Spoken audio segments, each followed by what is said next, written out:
तो हम क्या पढ़ने जा रहे हैं? .NET core MVC।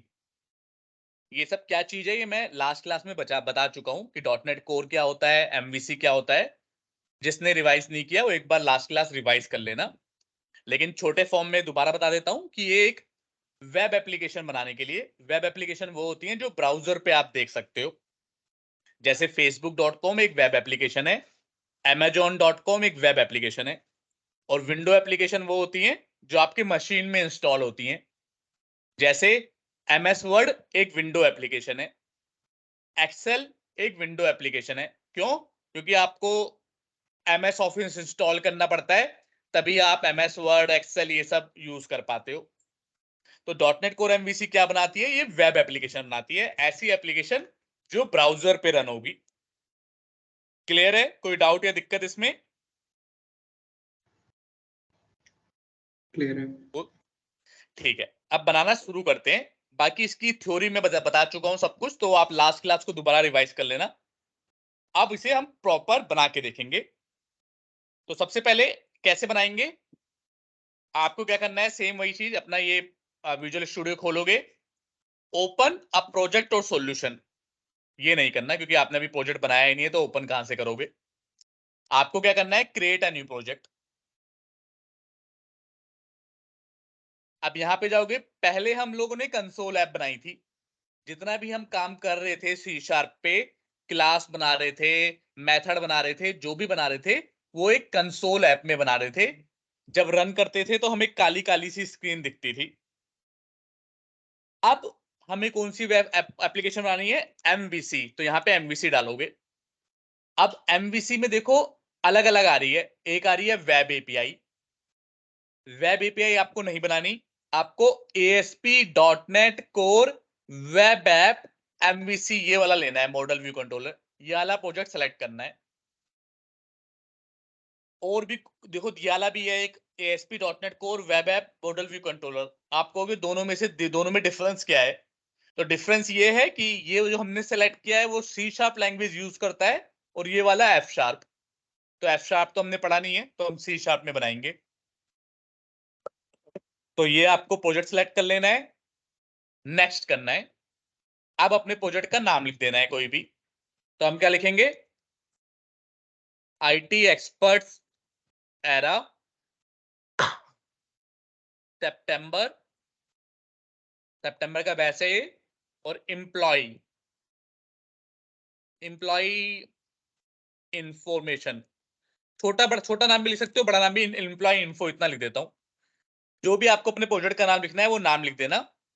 वो लोकेशन पूछेगा, लोकेशन अगर आपको चेंज करनी हो तो कर लो। मैं तो डिफॉल्ट लोकेशन में अपना प्रोजेक्ट बनाना चाहता हूं, तो यहीं पे बनाऊंगा। बाकी सेम करना है, नेक्स्ट कर देना है। ये हमने सेम ही काम पुराने वाले जो प्रोजेक्ट, कंसोल प्रोजेक्ट बनाते थे, तभी भी हमने यही काम किया था। अब वो फ्रेमवर्क पूछेगा, तो फ्रेमवर्क में हमें हमेशा लेटेस्ट लेना है। लेटेस्ट तो 7 वाला है, लेकिन ये स्टैंडर्ड टर्म सपोर्ट है, हमें लॉन्ग टर्म सपोर्ट वाला लेना है। लॉन्ग टर्म सपोर्ट मतलब माइक्रोसॉफ्ट कहता है कि भाई ये लॉन्ग टर्म सपोर्ट है, इसमें कोई दिक्कत आएगी तो तेरा भाई यहां बैठा हुआ है। लेकिन स्टैंडर्ड टर्म सपोर्ट लोगे तो वो कह रहा है कि ये तो स्टैंडर्ड टर्म सपोर्ट है, अगर कोई दिक्कत आ गई बाद में तो कहेगा मैंने तो पहले बोला था कि ये स्टैंडर्ड टर्म सपोर्ट है, लॉन्ग टर्म सपोर्ट नहीं है, तो यूज ही क्यों किया तुमने ये? तो इसीलिए लॉन्ग टर्म सपोर्ट वाला लेना है, कि इसके लिए इसको माइक्रोसॉफ्ट ने कह दिया पका पकाया माल है, सब कुछ ये बढ़िया चक्कर चलेगा, आपको कोई दिक्कत आएगी तो हम संभाल लेंगे। तो लॉन्ग टर्म सपोर्ट आपने ले लिया। ऑथेंटिकेशन टाइप, ये पूछेगा कोई ऑथेंटिकेशन वगैरह लगाना है। ऑथेंटिकेशन क्या होता है कि आपकी एप्लीकेशन वही लोग खोल पाए जो, जिनकी मतलब इंफॉर्मेशन आपके पास है। तो अभी हमें ऐसा कुछ नहीं करना, अभी हमें सिंपल वेबसाइट बनानी है एक। अब ये पूछेगा HTTPS, क्या आपकी वेबसाइट HTTPS बना दूं? HTTPS क्या होता है? जैसे आप देखते होगे गूगल क्रोम पे खोल के, कुछ वेबसाइट होती हैं, जैसे एक मेरी वेबसाइट है, ये वेबसाइट HTTP है, नॉट सिक्योर आ रहा है। लेकिन वहीं दूसरी वेबसाइट अगर मैं अपनी खोलूंगा,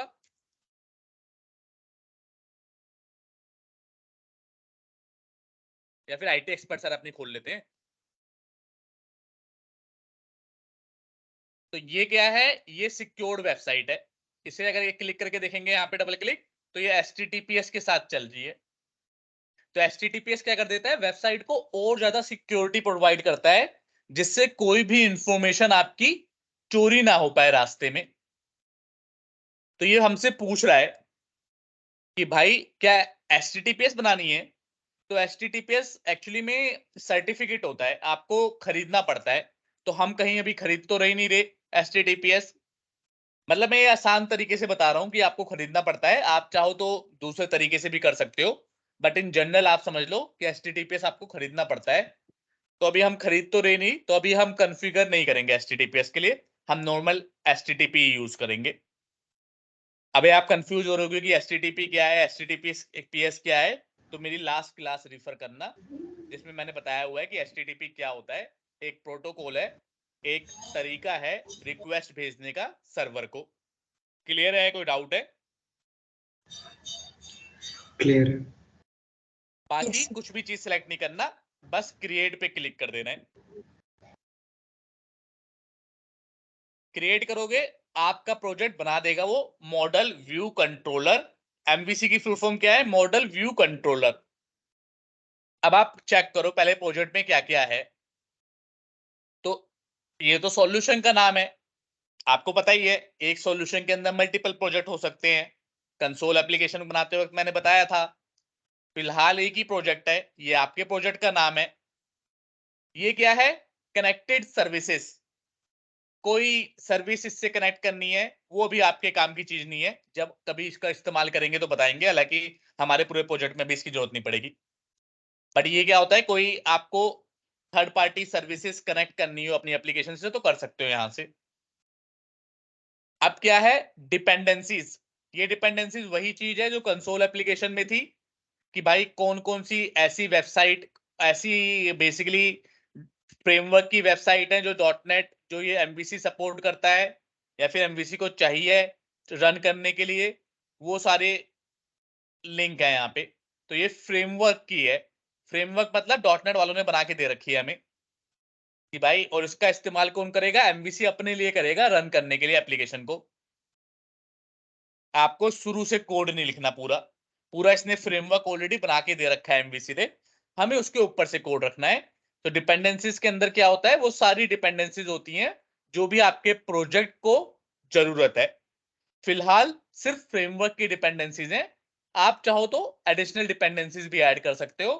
हम अपने प्रोजेक्ट में करेंगे एडिशनल डिपेंडेंसी, क्योंकि हमें जरूरत पड़ेगी। जैसे हमें SQL सर्वर से कनेक्ट करना होगा, तो उसकी एक डिपेंडेंसी ऐड करनी पड़ेगी। ऐसी अलग अलग डिपेंडेंसीज ऐड करनी पड़ेंगी। फिलहाल ओनली फ्रेमवर्क की डिपेंडेंसीज ऐड है। और एक ये एनालाइजर्स की डिपेंडेंसीज है। एनालाइजर क्या करता है, ये बेसिकली आपके कोड को एनालाइज करता रहता है और उसके बेसिस पे कुछ टास्क करता है। इसकी भी आपको ज्यादा खास अभी जरूरत नहीं है। ये बस यार सोच लो कि एनालाइजर की एक डिपेंडेंसीज ऑलरेडी एडेड है इसके अंदर। उसके बाद आता है एक फोल्डर प्रॉपर्टीज का। तो प्रॉपर्टीज के अंदर आप देखोगे लॉन्च सेटिंग डॉट जेसन। ये MVC की एक अपनी बनी बनाई फाइल है। इस फाइल में बेसिक इंफॉर्मेशन ये लिखता है लॉन्च करते वक्त, कि जब आप अपनी वेबसाइट को लॉन्च करोगे तो उसकी बेसिक इंफॉर्मेशन यहां पे इसने दे रखी है। जैसे कि ये तो ऑथेंटिकेशन है, इन सब की भी डिटेल में अभी आपको जाना नहीं है, हम इस पे आएंगे जब इसकी जरूरत पड़ेगी। अभी के लिए समझ लो कि वेबसाइट को जब लॉन्च करते हैं तो उसकी बेसिक इंफॉर्मेशन उन्होंने यहाँ पे दे रखी है, कि जैसे कौन सा क्या URL होगा उसका, कौन सा इन्वायरमेंट है, डेवलपमेंट इन्वायरमेंट है, टेस्टिंग इन्वायरमेंट है या प्रोडक्शन इन्वायरमेंट है। ये सब चीजें ऑलरेडी ये बना के दे रखी है, आपने इसमें भी कोई कोड चेंज नहीं किया। जहां पे कोई चीज समझ में ना आए वो बता देना, बट अभी ये कि 100% नहीं आएगा, बस थोड़ा थोड़ा 30% समझने की कोशिश करो। बाकी जब इन सब का यूज होगा तो 100% आएगा। अब ये है www रूट। इसके अंदर UI से रिलेटेड जो भी लाइब्रेरी होती है वो डालते हैं। UI से मतलब व्यू से रिलेटेड, मतलब जावा स्क्रिप्ट। CSS क्या होता है, कोई कलर वलर ये सब चेंज वेंज करना हो तो CSS की लाइब्रेरी। अभी खोल के देखोगे तो कुछ CSS पड़ी हुई है, देखो फॉन्ट साइज वगैरह दे रखा है। पोजीशन वगैरह दे रखी है, मार्जिन बॉटम वगैरह दे रखा है। तो ऑलरेडी कुछ एक साइट डॉट सीएसएस इन्होंने ऐड करके दे रखी है। आप अगर कोई अपनी नई सीएसएस कोई नया डिजाइन बनाते हो तो वो भी ऐड कर लोगे यहाँ पे। यहाँ पे जितनी जावास्क्रिप्ट की होंगी फाइल वो ऐड करोगे। एक इन्होंने फाइल ऐड कर रखी है, कोई कोड नहीं लिखा है, ये देखो कोई कोड नहीं लिखा, सब कमेंटेड कोड पड़ा हुआ है। तो अगर कोई जावास्क्रिप्ट की जरूरत पड़ेगी आपको तो वो यहाँ पे आप ऐड करोगे जेएस में। और ये लिब में बाकी की लाइब्रेरी जैसे बूट स्ट्रैप, बहुत सारी अलग अलग लाइब्रेरीज हैं। बेसिकली जावास्क्रिप्ट की ही, जावास्क्रिप्ट के ऊपर ही ये सब लाइब्रेरी बनी है। लेकिन इनका इस्तेमाल क्या होता है, जैसे बूटस्ट्रैप का इस्तेमाल होता है कि आपकी एप्लीकेशन लैपटॉप पे भी सही से खुले, फोन पे भी सही से खुले, टैब पे भी सही से खुले, उसके लिए बूटस्ट्रैप का इस्तेमाल करते हैं। ऐसी अलग अलग लाइब्रेरी हैं ये।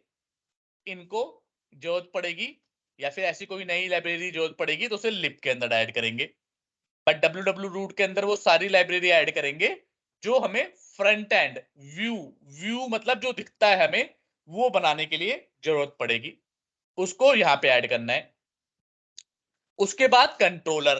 कंट्रोलर मैंने क्या बताया था लास्ट क्लास में कि भाई घर का मुखिया है, सबसे पहले रिक्वेस्ट जो जाएगी वो कंट्रोलर के पास जाएगी।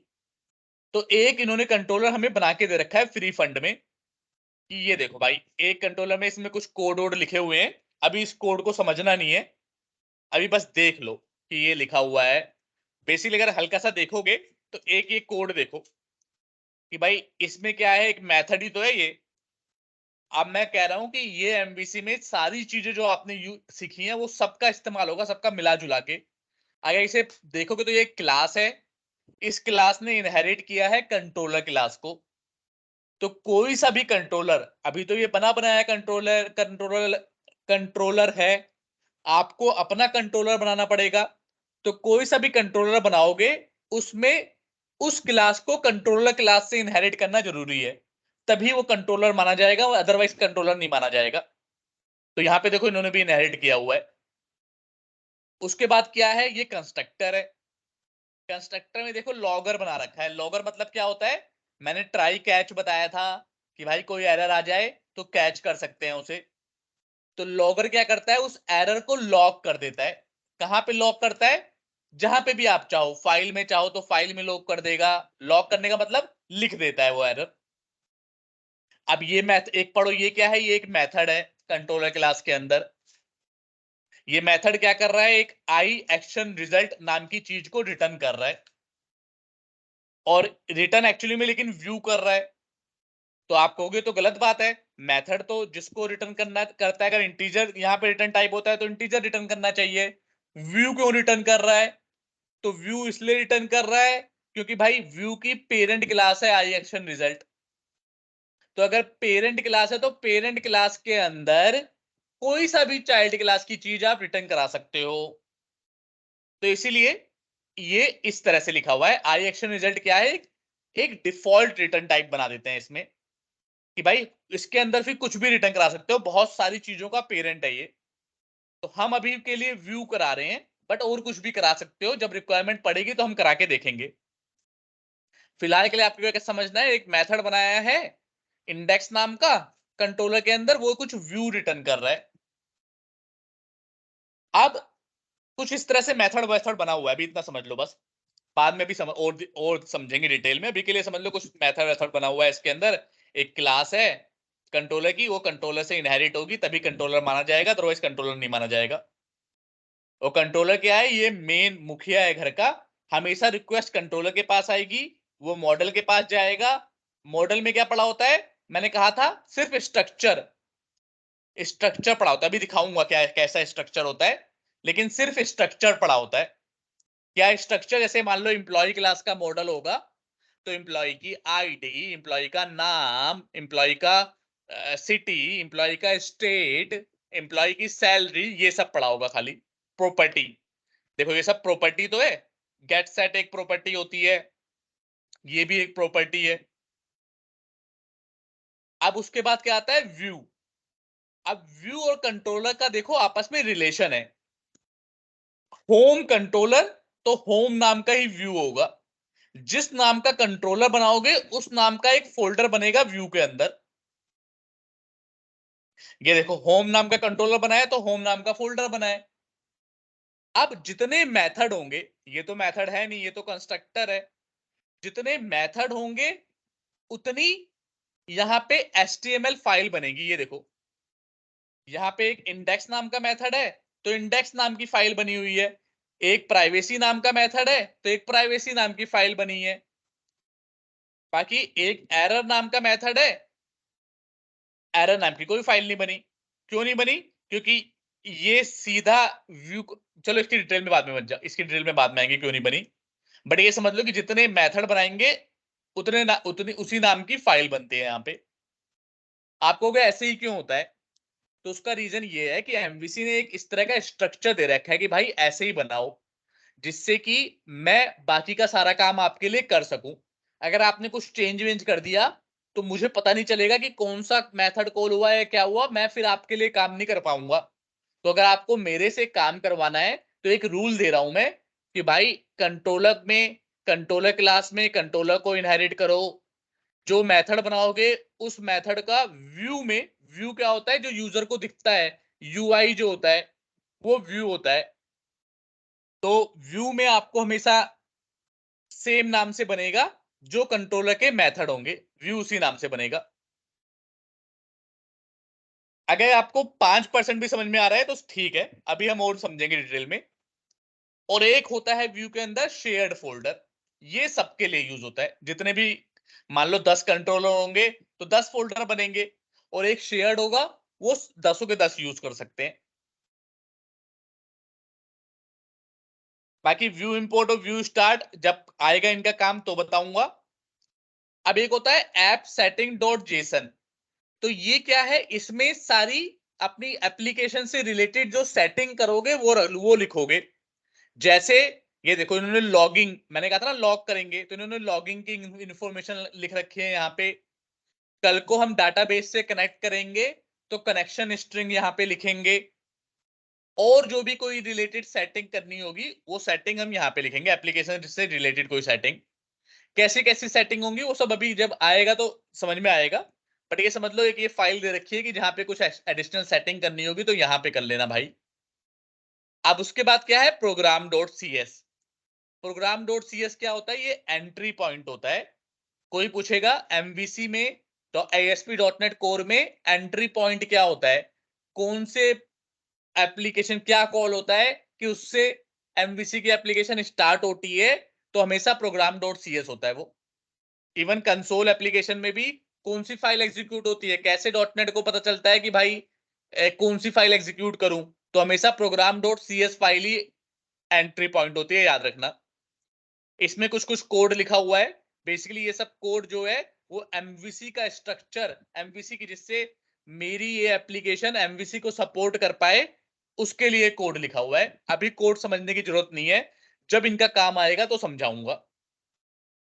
क्या 2% या 5% ये जो बेसिक मैंने समझाया समझ में आया या नहीं आया? यस। आप बताओ वैभव। हाँ जी सर। बहुत यस कम सर। आया होगा। शैलजा आपको हो सकता है और भी कम आया हो क्योंकि आपने कल की क्लास नहीं ली थी। तो वैभव और इनको तो पता है कि व्यू क्या होता है, ये क्या होता है, लेकिन अगर 1% भी चीजें समझ में आ रही है तो ठीक है। अब हम करके देखेंगे तो अच्छे से आएगा। और मैं पूरा आपको एक टेम्पलेट बना के दूंगा कि भाई इस तरह से बनाते हैं कोई सी भी एप्लीकेशन। तो उस टेम्पलेट को अगर आप फॉलो करोगे तो कभी गलत बनाओगे ही नहीं। फिलहाल के लिए सिंपल हम ये एप्लीकेशन को रन कर देंगे, क्योंकि एक इसने हमें फ्री फंड में बना के दे रखा है। तो हम चेक करते हैं कि रन करने पे होता क्या है। रन की तो ये देखो ब्राउजर खुल गया। ये देखो ब्राउजर होता है ना भाई, ब्राउजर खुल गया। ब्राउजर पे एक वेलकम खुल गया, ये लिखा आ गया, ये कुछ इंफॉर्मेशन आ गई, ये वेलकम आ गया, और ये इंफॉर्मेशन लिख के आ गई। अब चेक करते हैं वेलकम कहाँ लिखा हुआ है। तो मैंने कहा था कि बाय डिफॉल्ट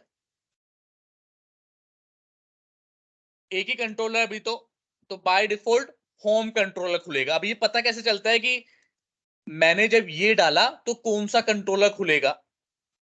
तो वो बेसिकली डिपेंड करता है कि आपने यहाँ पे क्या एड्रेस दिया है। तो आप बोलोगे अभी तो आपने कुछ भी एड्रेस नहीं दिया, आपने तो सिंपल रन किया था, तो बाय डिफॉल्ट ये कौन सा कंट्रोलर खुला होगा? तो ये चेक करने के लिए कहां जाना है आपको? program.cs में, और इस लाइन को पढ़ना है।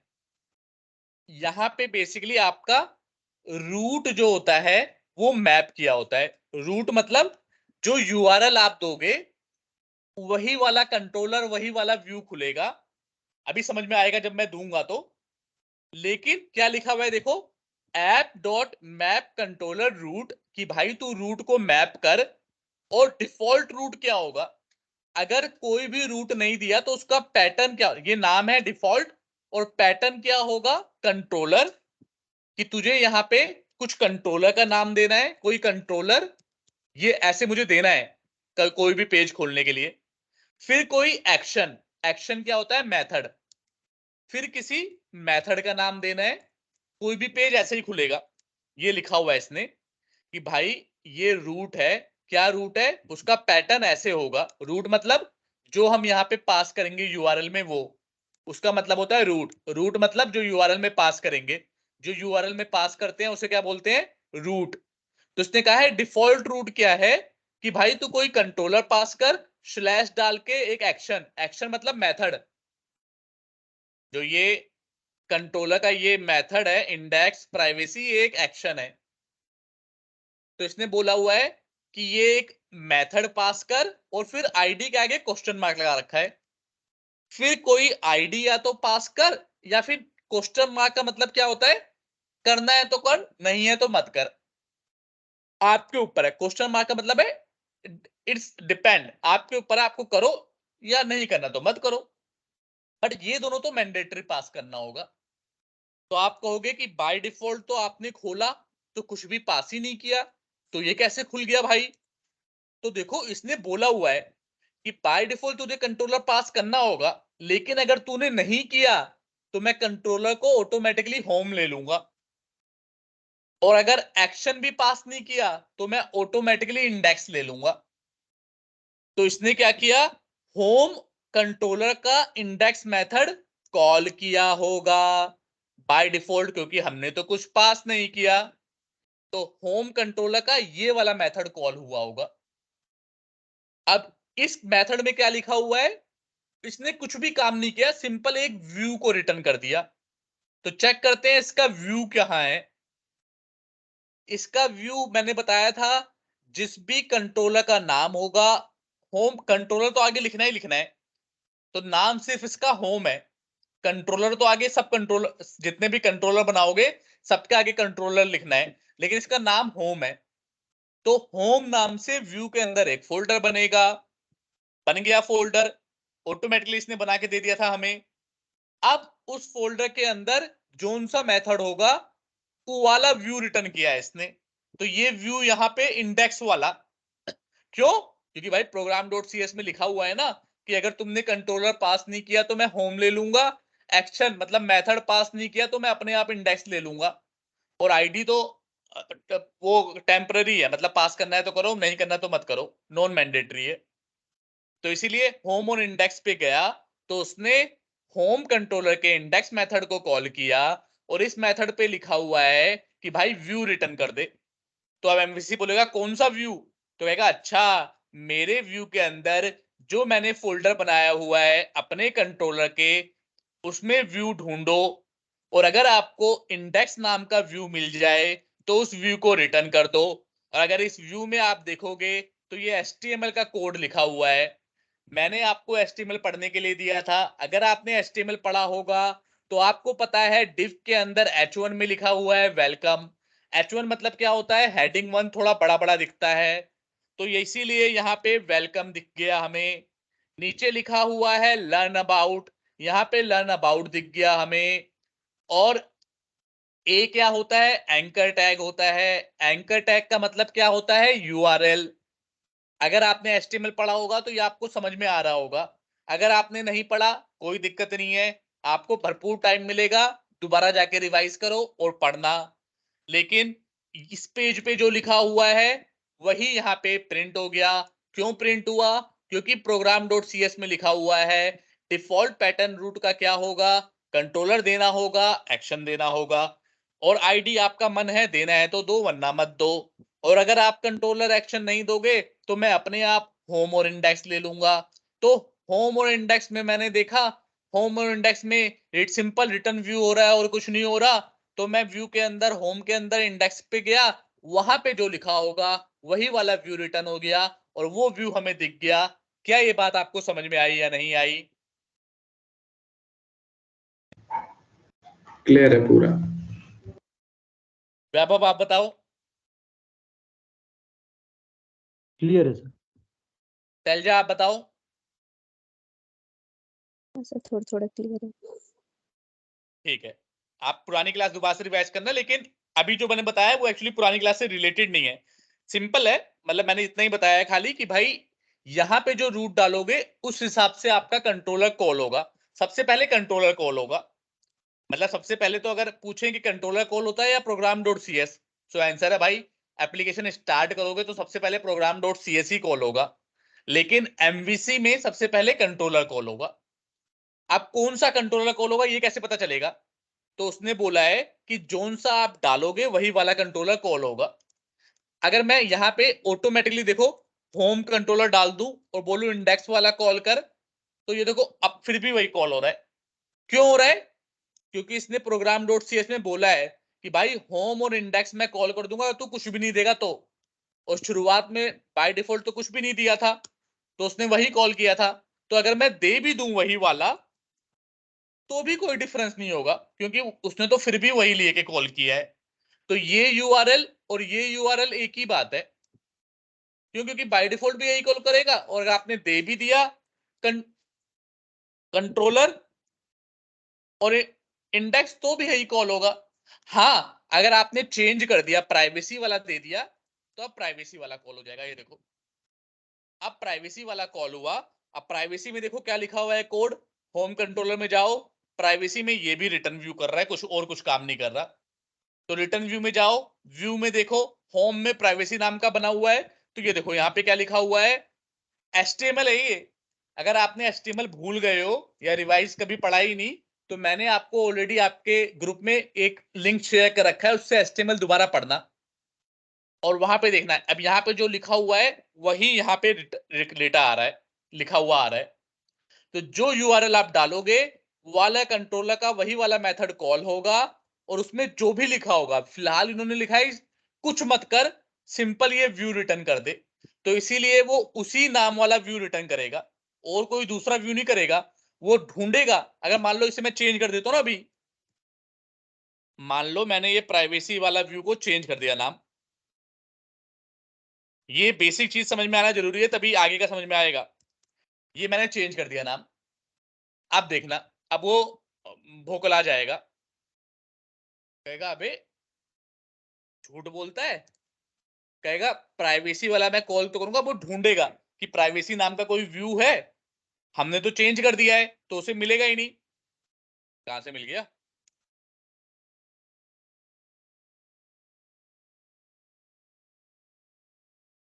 हो सकता है ये बिल्ड नहीं हुआ, बिल्ड कर देते हैं इसे।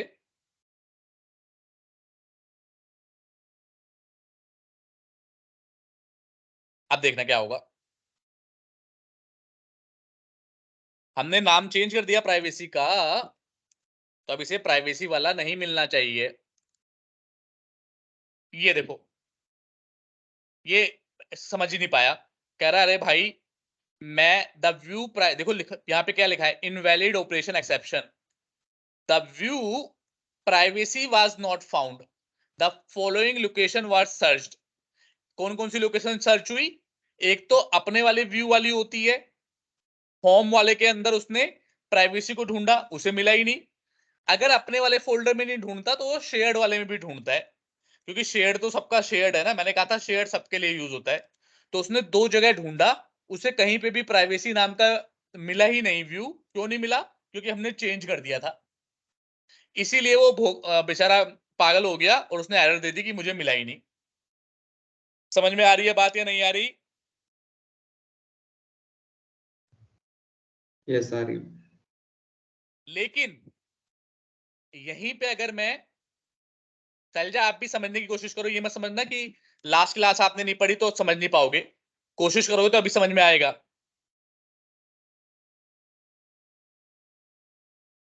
और ये क्लास बहुत इंपॉर्टेंट है सबको समझना। लेकिन यहां पे आते हैं, एक काम करता हूं, अभी देखो, अब मैंने क्या किया, कॉपी पेस्ट कर दिया, इसका नाम प्राइवेसी 2 लिख दिया। अब जब प्राइवेसी 2 कॉल करूंगा तो मिल जाएगा। एक बार बिल्ड कर लेता हूं। आप देखना, अब जब प्राइवेसी 2 कॉल करूंगा तो प्राइवेसी 2, क्योंकि मैंने नाम चेंज कर दिया तो ये वाला व्यू मिल जाएगा।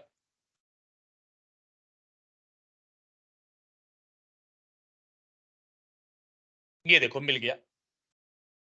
क्यों मिल गया? क्योंकि मैंने एक नया मेथड बना दिया, इसका नाम प्राइवेसी 2 लिख दिया। अब जब भी इसे कॉल करूंगा तो वो जाके ढूंढेगा, अरे मेरे भाई कहीं प्राइवेसी 2 है।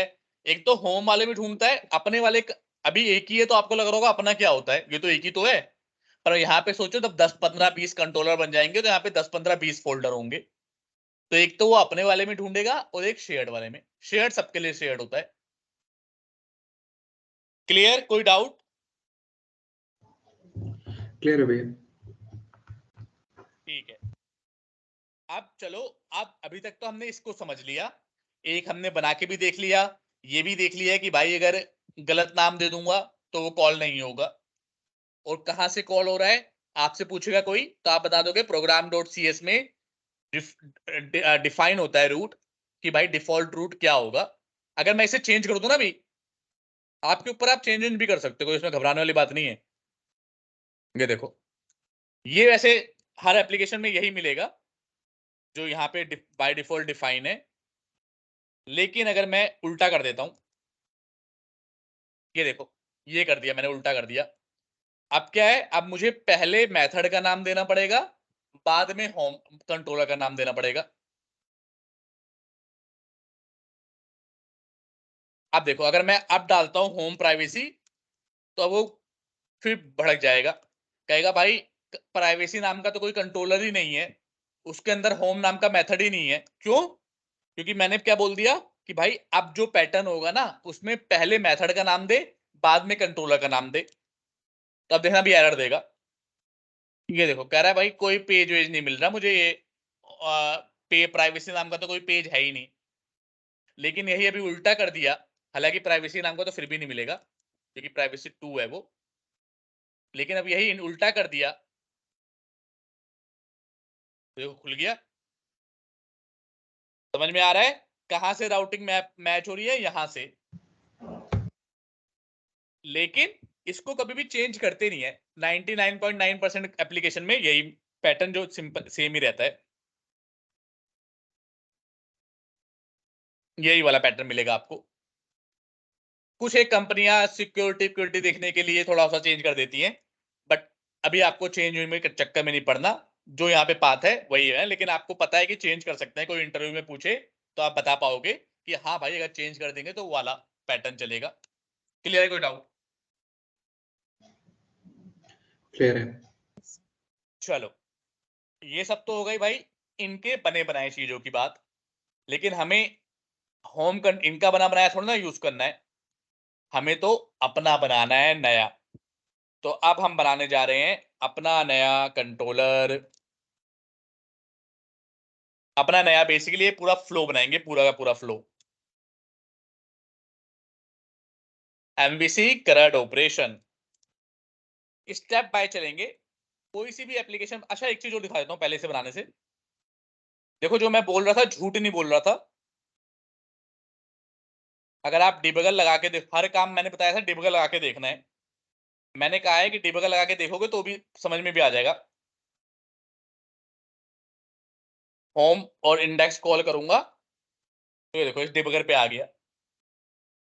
क्यों? क्योंकि यही वाला मेथड कॉल हुआ ना, मैंने कहा था ना कि यहाँ पे लिखा हुआ है प्रोग्राम डॉट सी एस में कंट्रोलर का होम और इंडेक्स वाला कॉल होगा। कब कॉल होगा? जब यहाँ पे रूट दूंगा मैं, वाला पाथ दूंगा तब। तो जब ये वाला पाथ दिया मैंने तो होम कंट्रोलर का ये देखो कॉल हो गया। F10 अभी तो कुछ कोड लिखा ही नहीं है, अभी तो खाली व्यू रिटर्न कर रहा है, तो इसीलिए वो व्यू रिटर्न हो जाएगा। लेकिन डिबगर लगा के चेक भी कर सकते हो कि यही कॉल हो रहा है या नहीं हो रहा। अगर यहाँ पे डिबगर लगाओगे और प्राइवेसी डालोगे तो प्राइवेसी वाला कॉल हो जाएगा। हालांकि व्यू का हमने नाम चेंज कर दिया है तो उसे मिलेगा नहीं, तो एरर फिर भी देगा, लेकिन हमारा डिबगर जा रहा है वहां पे। इसका मतलब जो हम रूट देते हैं वहां पे वही वाला मेथड कॉल होता है, और जो कंट्रोलर देते हैं उसी कंट्रोलर का कॉल होता है। क्लियर है? कोई डाउट? क्लियर है। चलो अब आ रहे हैं एमबीसी के करंट ऑपरेशन बनाएंगे। शैलजा वैभव, आपको भी कोई डाउट होगा तो बीच में बोल देना, रुक जाऊंगा मैं, ये समझना बहुत इंपॉर्टेंट है। इंप्लॉय के बारे में हम पूरी डिटेल बनाएंगे कि कुछ इंप्लॉय की इंफॉर्मेशन हम ऐड करेंगे, कुछ डिलीट करेंगे, अपडेट करेंगे, सब कुछ करेंगे। तो सबसे पहला स्टेप क्या करना है? इंप्लॉय डिटेल्स बना रहा हूं, इंप्लॉय करंट ऑपरेशन बना रहे हैं हम लोग। तो जो स्टेप बताऊंगा सबके लिए एक यही स्टेप फॉलो करने हैं। सबसे पहले क्रिएट अ मॉडल, एक मॉडल बनाओ भाई। यहाँ पे बना हुआ है, हमें इनके बने बनाए मॉडल की टेंशन नहीं लेनी, हमें अपना राइट क्लिक करना है, ऐड मॉडल। क्या है? कुछ नहीं है, चेक कर लो इनका मॉडल कैसे बना है। एक क्लास है, खाली एक क्लास होती है, मॉडल कुछ नहीं होता। तो आप ऐड करो क्लास, अपनी क्लास का नाम क्या रखना है हमें? मॉडल किसका बना रहे हैं हम? एम्प्लॉय का, तो एम्प्लॉय डॉट सी एस। इसमें मैंने क्या कहा था, मॉडल में क्या बनता है? Create a model and define all the relevant properties. अब एम्प्लॉय की जो जो प्रॉपर्टी है वो दिखाना है, तो एम्प्लॉय की उसकी प्रॉपर्टी बनानी है। तो एम्प्लॉय की प्रॉपर्टी क्या होती है? एक तो एम्प्लॉय की आईडी होती है या नहीं होती?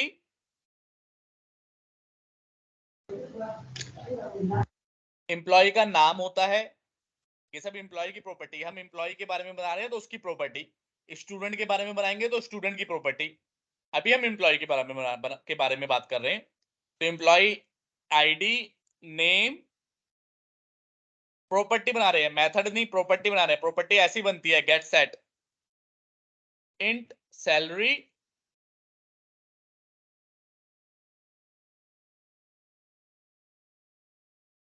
और सिटी, और जितनी बनानी है उतनी बना सकते हो। फिलहाल के लिए सिंपलिसिटी के लिए मैं सिर्फ 3-4 ही प्रॉपर्टी बना रहा हूं, आईडी, नेम, सैलरी और सिटी। तो भाई आईडी इंटीजर टाइप की है, नेम स्ट्रिंग टाइप का होगा, इंटीजर सैलरी टाइप की, सैलरी इंटीजर टाइप की ले ली, और सिटी भी इंटीजर और सिटी स्ट्रिंग टाइप का।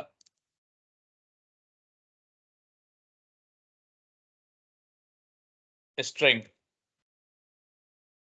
क्लियर? ये बात समझ में आई नहीं है? पहला स्टेप मॉडल में जाना है और उसका स्ट्रक्चर बना लेना है अपने एम्प्लॉय का। बात समझ में आई या नहीं आई? यस। शैलजा आप बताओ।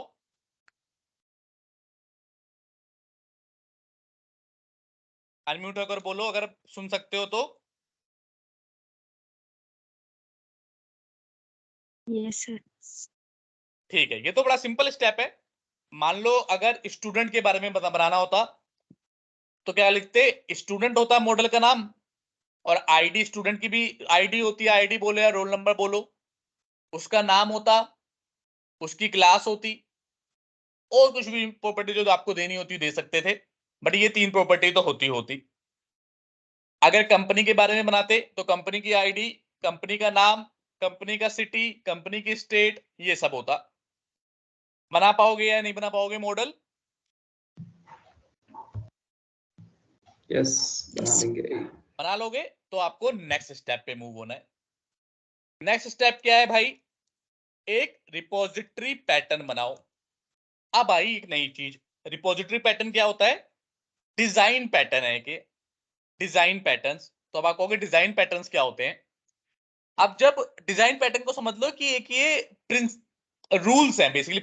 पहले क्या होता था ना कि लोग कोडिंग कर लेते थे, कुछ भी कोड करके अपना सॉल्यूशन बना लेते थे, लेकिन जब कोड बड़ा होता जाता था तो कहीं ना कहीं कुछ इश्यू आता था कि अबे यार ये इश्यू आ गया। तो इन इश्यू को सॉल्व करने के लिए कुछ डिजाइन पैटर्न्स आए कि भाई ये पैटर्न है, अगर इन पैटर्न का मतलब है कि भाई कि एक ये तरीका है कि अगर ये तरीके से आप अपना कोड लिखोगे तो वो कोड आपका स्केलेबल होगा, आगे चल के दिक्कतें नहीं आएंगी, प्रॉब्लम नहीं आएगी उस कोड को। और कितना भी मतलब आज 10 क्लासेस का कोड है, कल आपको 10 और 20 नई क्लास ऐड करनी है तो दिक्कत नहीं आएगी। इन सब के लिए कुछ डिजाइन पैटर्न्स बने हुए हैं, तो उनमें से एक पैटर्न को हम यूज कर रहे हैं, रिपोजिटरी पैटर्न। क्या बात समझ में आ रही है? यस। और रिपोजिटरी पैटर्न क्या करता है बेसिकली, ये नाम से पता चल रहा है रिपोजिटरी। तो इसके अंदर इस इंप्लॉय के ऊपर जो भी हम फंक्शनैलिटी करेंगे, जो भी फंक्शनैलिटी इस इंप्लॉय के ऊपर करेंगे, क्या कर सकते हैं, नया इंप्लॉय क्रिएट कर सकते हैं, जो इंप्लॉय बना हुआ है उसे एडिट कर सकते हैं, अपडेट कर सकते हैं और डिलीट कर सकते हैं, या फिर उसे देख सकते हैं। यही ऑपरेशन करते हैं और कुछ और ऑपरेशन मतलब करंट ऑपरेशन 80 to 90% टास्क मैंने आपको दिखाया है ऑलरेडी अमेजोन की वेबसाइट खोल के, करंट ऑपरेशन ही होता है। तो ये 4 फंक्शनैलिटी तो हम बनाएंगे बनाएंगे। क्लियर है? तो इस रिपोजिटरी पैटर्न के Yes. अंदर क्या होगा, जितने भी मेथड, जरूरी नहीं है कि वही यही 4, और जितने भी मेथड आपको इसके ऊपर परफॉर्म करना है वो एक जगह हमने रिपोजिटरी बना के रख ली कि वो यहां पे मिला जाएगा। क्लियर? क्लियर है। अभी बनाऊंगा तो और समझ में आएगा, टेंशन नहीं लेनी। कैसे बनाना है, एक फोल्डर ऐड कर लो। जरूरी नहीं है फोल्डर ऐड करना है, नहीं करना तो कहीं पे भी बना सकते हो, मॉडल के अंदर भी बना सकते हो, लेकिन एक्चुअली में मैं प्रेफर करता हूं सेपरेट सेपरेट रखने के लिए। तो एक न्यू फोल्डर ऐड करो, इसका नाम रख दो रिपोजिटरी। तो इस फोल्डर के अंदर मैं जितनी भी हमारे जितने भी मतलब बनेंगे कंट्रोलर मॉडल, उनके ऊपर जो भी ऑपरेशन परफॉर्म करना होगा सबकी सेपरेट रिपोजिटरी बनेगी, लेकिन इस फोल्डर के अंदर रहेगा। जैसे इस फोल्डर के अंदर मॉडल है, सारे मॉडल रहेंगे, वैसे इस फोल्डर के अंदर सारी रिपोजिटरी रहेगी। अब रिपोजिटरी में क्या होता है, हम दो चीज बनाते हैं। फर्स्ट इंटरफेस बनाते हैं, क्रिएट इंटरफेस। इंटरफेस का मतलब क्या है कि भाई इंटरफेस में तो सिर्फ डेफिनेशन देते हैं ना, and define all the function. ठीक है, तो पहले क्या करना है, सिंपल एक इंटरफेस बना देना है, ऐड न्यू आइटम। नाम क्या रख रहा हूं मैं, नाम भी तमीज जैसे मैं लिखूंगा वैसे ही नाम लिखना है आपको भी, आई एम्प्लॉय रिपोजिटरी। तो ये इंटरफेस बना दिया भाई। अब इसमें जितने भी फंक्शनैलिटी देनी है, एक ही फायदा क्या है रिपोजिटरी पैटर्न का, ये सारी चीजें एक ही जगह मिल जाएगी हमें। एक रिपोजिटरी बना दी कि भाई जो भी फंक्शनैलिटी है यहाँ पे मिल जाएगी हमें। तो अब जितनी भी फंक्शनैलिटी आपको बनानी है आप इस पे लिख दो। जैसे एक फंक्शनैलिटी मुझे क्या बनानी है कि लिस्ट ऑफ एम्प्लॉय, कहेगा एम्प्लॉय तो यहाँ पे है नहीं तो मुझे ऐड करना पड़ेगा, नेम स्पेस कंट्रोल डॉट करो यूजिंग। अब उसका नेम स्पेस आ गया, तो ये एम्प्लॉय क्या है, मॉडल वाला ही एम्प्लॉय है। ये मेथड क्या करेगा, दिखाता हूं अभी बना के। Public list get all employees, या फिर गेट एम्प्लॉयज लिख देते हैं।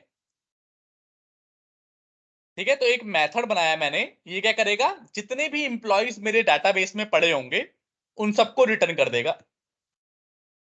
क्लियर है? सिर्फ डेफिनेशन देते हैं, इंटरफेस में मैंने पढ़ाया था आपको, सिर्फ डेफिनेशन देते हैं, बॉडी नहीं देते।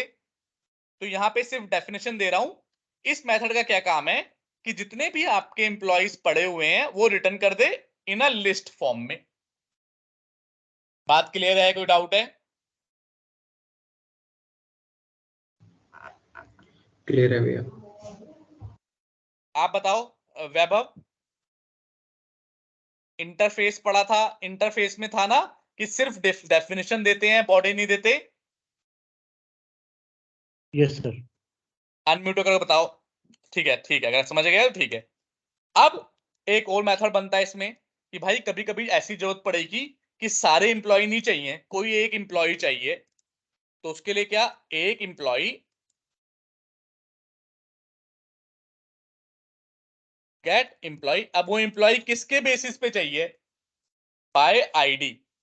कि आप क्या करोगे, इस मेथड का क्या काम होगा, आप आईडी पास करोगे, उसके बेसिस पे वो एक एम्प्लॉय रिटर्न करेगा।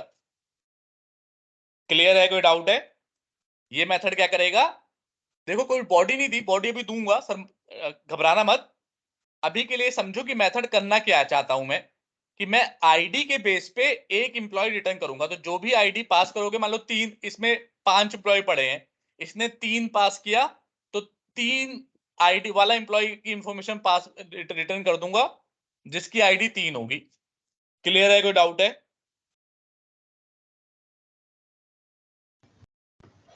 क्लियर है। ठीक है, अब मैं बाकी के मेथड बना लेता हूं। मेथड सब सिंपल ही बनाऊंगा, करड़ वाले बनाऊंगा सारे।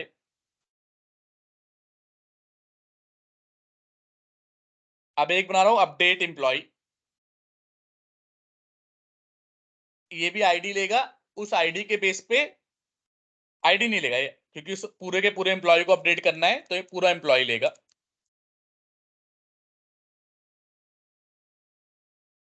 अभी दिखाऊंगा जब इसकी बॉडी मिलेगी। तो ये क्या लेगा, एक जो भी एम्प्लॉय दोगे उसको अपडेट कर देगा, उसकी इंफॉर्मेशन को ये।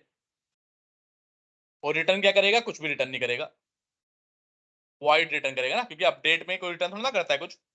जब आप गेट करते हो इन्फॉर्मेशन तो कुछ रिटर्न करता है, पर कोई अपडेट कर दे किसी को, किसी की वैल्यू 5 थी उसकी वैल्यू 7 कर दे, तो कुछ रिटर्न थोड़ा ना करता है। समझ में आ रही है बात, नहीं आ रही? जब मैं सेलेक्ट एस्ट्रिक फ्रॉम एम्प्लॉय करता था तो डाटा रिटर्न करता था, लेकिन जब मैं अपडेट करता था तो वो वैल्यू अपडेट कर देता था, कुछ रिटर्न नहीं करता था। क्लियर है? क्लियर है। यस। तो गेट हो गया, अपडेट हो गया। ये थोड़ा सा आप लोगों को मुश्किल लगेगा, क्योंकि इसमें सारी फंक्शनैलिटी मिली जुली है, लेकिन इसका एक ही रूल है, प्रैक्टिस पे प्रैक्टिस, प्रैक्टिस पे प्रैक्टिस। जितनी प्रैक्टिस करोगे अपने आप समझ में आ जाएगा। अब एक और मेथड बना लेता हूं, ये पांचों की भी तो जरूरत नहीं है, ये भी वॉइड टाइप का बनेगा और डिलीट एम्प्लॉय करेगा ये। किसके बेसिस पे करेगा, चाहे आईडी के बेसिस पे कर लो, चाहे खाली आईडी के बेसिस पे कर लेते हैं, कि जो भी आईडी पास करोगे उसको डिलीट कर देगा ये। क्लियर है, कोई डाउट है? 4 मेथड बन गए, समझ लो करड़ वाले बन गए। ये एक सारे एम्प्लॉय के रिटर्न वो रिटर्न कर देगा सारे एम्प्लॉय को इन अ लिस्ट फॉर्म में।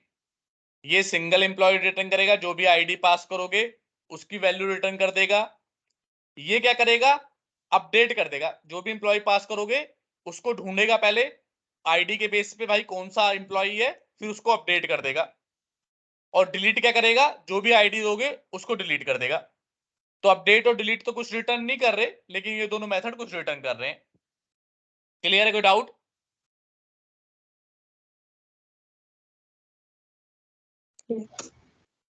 ठीक है, अगर क्लियर है तो नेक्स्ट स्टेप 2.2। अब भाई सिर्फ और सिर्फ इंटरफेस अगर मैं कॉल करूंगा तो कहेगा भाई क्या कॉल कर रहा है, ये तो तूने खाली बोला है कि तू ये काम करेगा, पर कर कहां रहा है, करके तो दिखाओ ना। तो अब हम करके दिखाएंगे। जहां पे इंटरफेस होता है, इंटरफेस को इस्तेमाल करने के लिए क्या करना पड़ता है, कौन बताएगा? इंटरफेस को बॉडी कहां पे दी जाती है? क्लास। क्लास में दी जाती है, बिल्कुल कॉन्फिडेंटली बोलो, तुम लोगों को आता है, मुझे विश्वास है।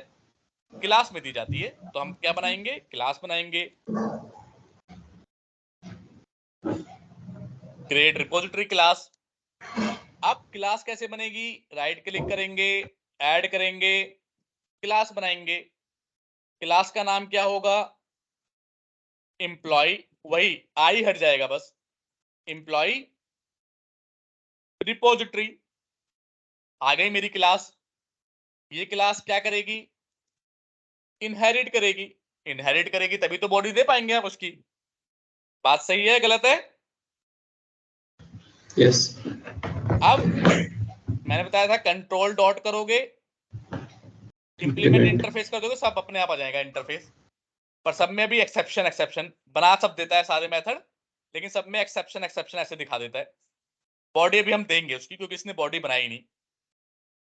अब आइडियली क्या होता है, कि हमें इंफॉर्मेशन कहां से लेनी है, डाटाबेस से, बट डाटाबेस तो अभी हमारे पास है नहीं, राइट? अभी डाटाबेस नेक्स्ट क्लास में पढ़ाएंगे, डाटाबेस वाला। अभी हमें सारी इंफॉर्मेशन यहीं से उठानी है। तो बताओ डाटाबेस की एम्प्लॉय क्लास में क्या सेव होता है? अगर डाटाबेस की एक एम्प्लॉय क्लास है तो उसके अंदर हम क्या सेव करते हैं? एम्प्लॉय की डिटेल, एम्प्लॉय की डिटेल्स। एक एम्प्लॉय की डिटेल्स या बहुत सारे एम्प्लॉय की डिटेल्स? बहुत सारे। बहुत सारे एम्प्लॉय की डिटेल्स। अब अभी मैं चाह रहा हूं कि डाटाबेस में ना जाऊं, क्या कोई ऐसी चीज सी शार्प के पास है जो अपने अंदर बहुत सारे एम्प्लॉय की डिटेल्स को सेव कर ले? क्या सी शार्प में मैंने कुछ आपको पढ़ाया है कि जो अपने अंदर बहुत सारे एम्प्लॉय की डिटेल्स को सेव कर सकता है? अरे एरे बिल्कुल सही जवाब है। एरे है, जितने भी कलेक्शन है सब। पर बहुत सही आंसर दिया आपने कि भाई अगर मैं बनाऊंगा एरे ऑफ इंट, इंट का एरे बनाऊंगा तो ये अपने अंदर क्या सेव करेगा?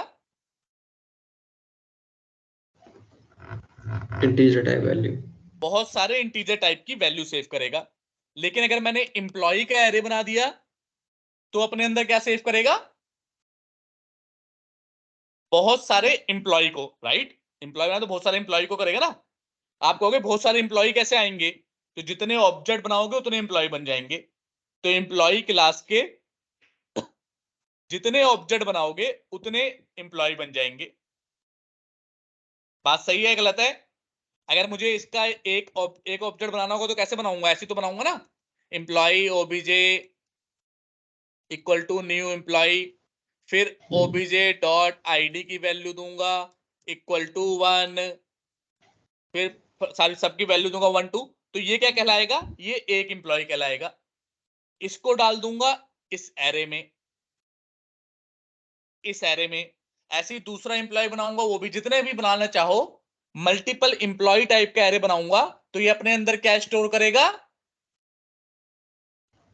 बोलो। एम्प्लॉय की डिटेल्स।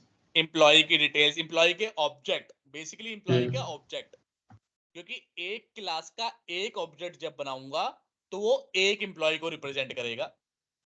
इसका एक, ध्यान से सुनो ये बात, इस क्लास का एक ऑब्जेक्ट बनाऊंगा तो वो एक एम्प्लॉय को रिप्रेजेंट करूंगा, क्योंकि उस ऑब्जेक्ट की एक आईडी होगी, एक नाम होगा।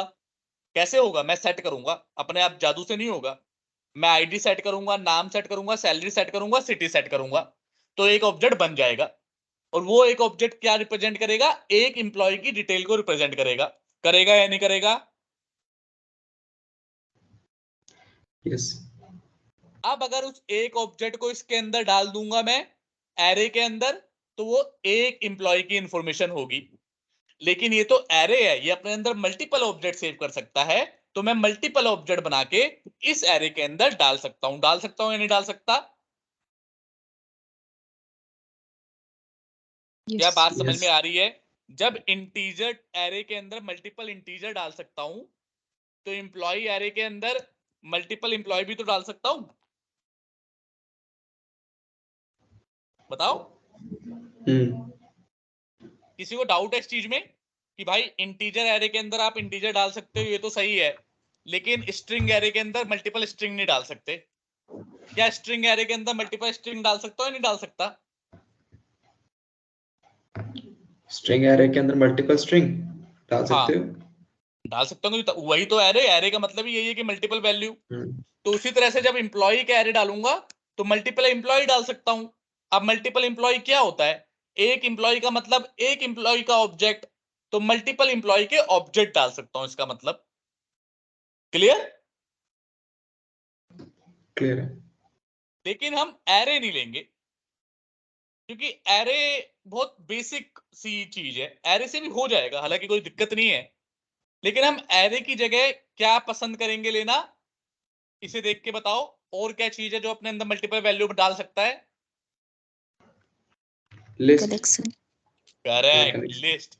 लिस्ट भी तो कलेक्शन है। और मैंने कहा था ये लिस्ट बहुत काम आएगा आपको जब मैं पढ़ा रहा था, तो मैं लिस्ट लूंगा। आ रहा है आपको? ये तो बड़ी खुशी हो रही है मुझे कुछ कुछ बच्चे जो पहले बैचों में, तो वो लोग ये चीजें कैच नहीं कर पाते थे जल्दी, बट आप लोग बता रहे हो तो इट्स अ गुड थिंग। तो अब मैं क्या ले लूंगा, एक लिस्ट ले लेता हूं। लिस्ट ऑफ एम्प्लॉइज ले लिया मैंने।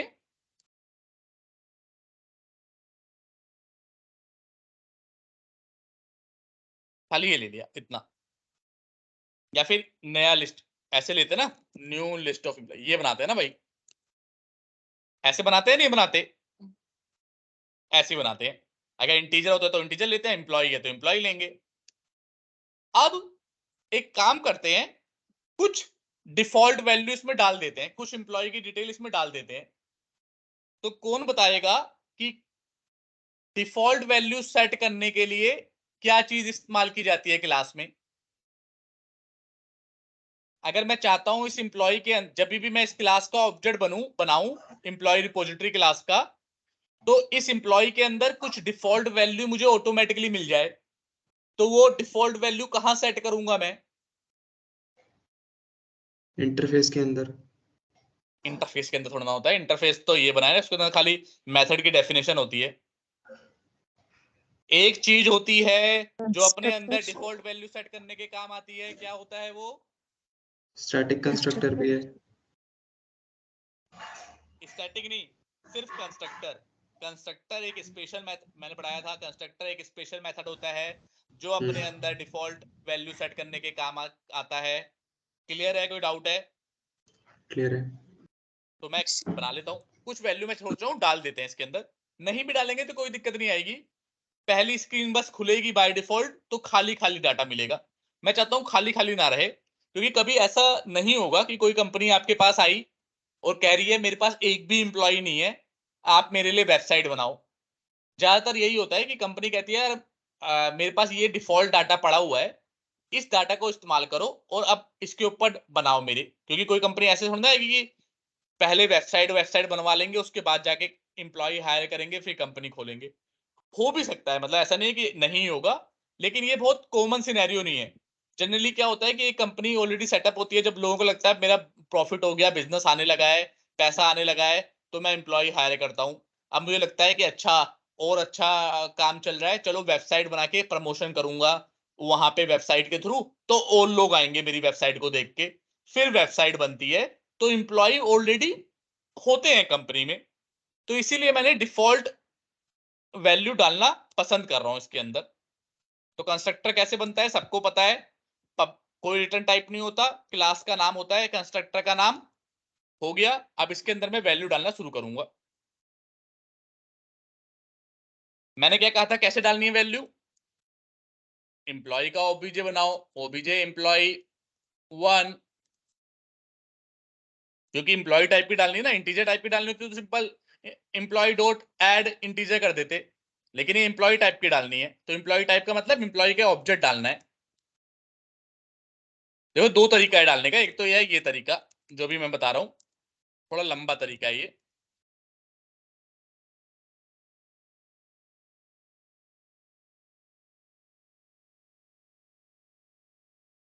एक काम करते हैं, सारी प्रॉपर्टी को कॉपी पेस्ट कर लेता हूं पहले। नेम उसका क्या था, सैलरी था। देखो डाटाबेस में भी ऐसे डालते थे, सारी वैल्यू एक करके, यहाँ पे भी ऐसे डाल रहे हैं, बस तरीका अलग है। यहाँ पे ऑब्जेक्ट बना के डाल रहे हैं, वहां पे इंसर्ट इनटू वैल्यूज करके डालते थे।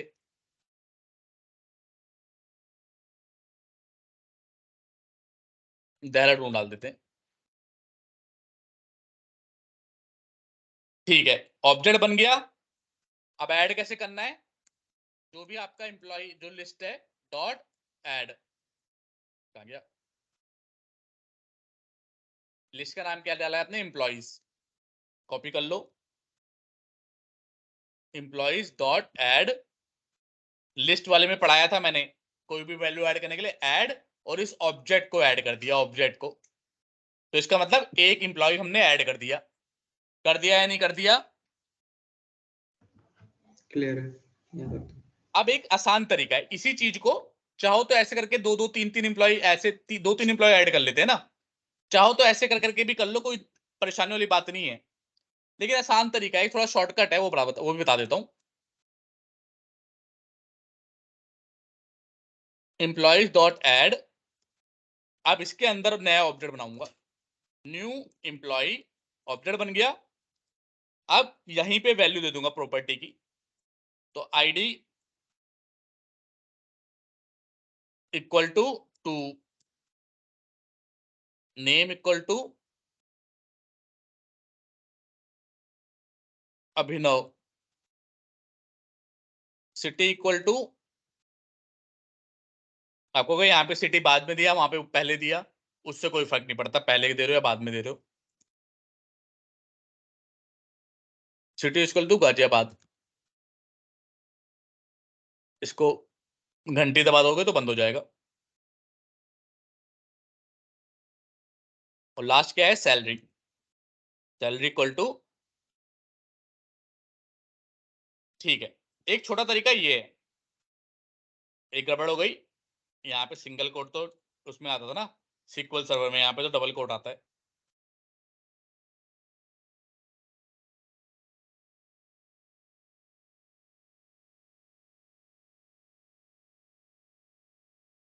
ठीक है भाई, आसान तरीका क्या है, ये आसान लग रहा है या ऊपर वाला लग रहा है?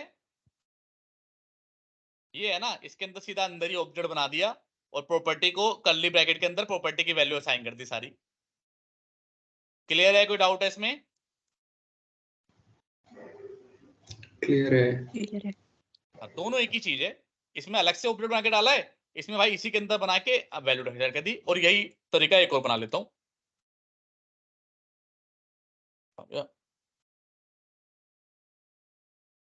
पूरी लाइन कॉपी नहीं कर रहा, पूरी गड़बड़ है, कोई नहीं। आईडी डाल दी इसकी 3, नेम डाल दिया वैभव, सिटी डाल दी, डेली डाल देते हैं, सैलरी दे दी थोड़ी सी, कुछ डिफरेंट वैल्यू दे दी बस, यहाँ पे भी कोमा। ठीक है, अब ये तय है कि जब भी मैं इस क्लास का ऑब्जेक्ट बनाऊंगा ये वैल्यू मुझे ऑटोमेटिकली मिल जाएगी। मिल जाएगी या नहीं मिल जाएगी? मिल जाएगी।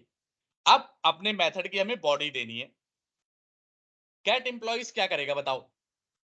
कैट एम्प्लॉइज क्या कर रहा है, लिस्ट ऑफ एम्प्लॉइज, जो भी एम्प्लॉइज की लिस्ट है ना वो रिटर्न कर देगा। तो एम्प्लॉइज की लिस्ट का नाम क्या है, ये तो रहा। तो हम क्या करेंगे, हमें कुछ नहीं करना है, यहाँ पे सारे एम्प्लॉय जितने भी पड़े होंगे हमारी इसी लिस्ट में पड़े होंगे, क्योंकि हमने इसे एज अ डाटाबेस अभी यूज कर रहे हैं। तो ये लो, काम खत्म, ये मेथड बन गया हमारा।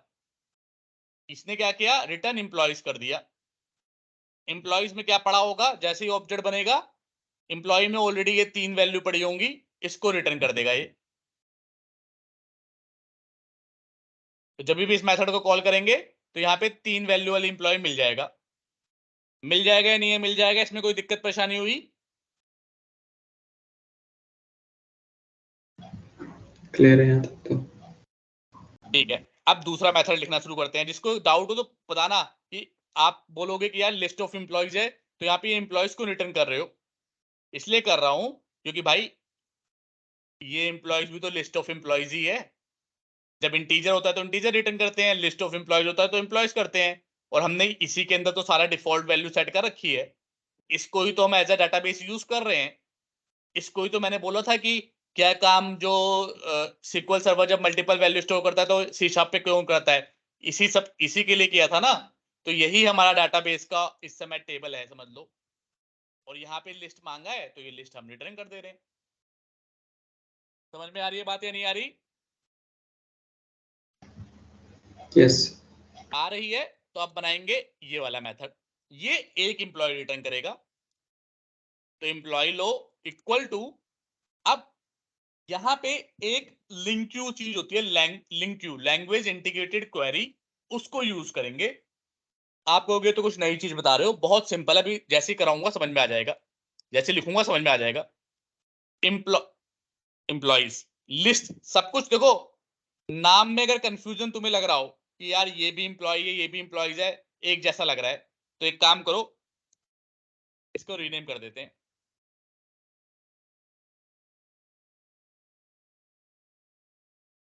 इसका नाम देते हैं अंडरस्कोर एम्प्लॉइज, सब अंडरस्कोर एम्प्लॉइज हो गया, जिससे नाम में कभी कंफ्यूजन ना हो। तो अब हमें क्या करना है, देखो हमें इसमें से इस एम्प्लॉइज में बहुत सारे एम्प्लॉय पड़े होंगे। कौन कौन से? ये तीनों पड़े होंगे। इसमें से हमें जो ये आईडी को मैच करेगा वाला एम्प्लॉय निकालना है। तो लिंक क्यू की एक क्वेरी होती है, लिंक क्यू बोलते हैं इसे, लिख देता हूं ऊपर, यूज लिंक क्यू क्वेरी। बहुत सिंपल होती है, इंग्लिश जैसी होती है, समझ जाओगे भी।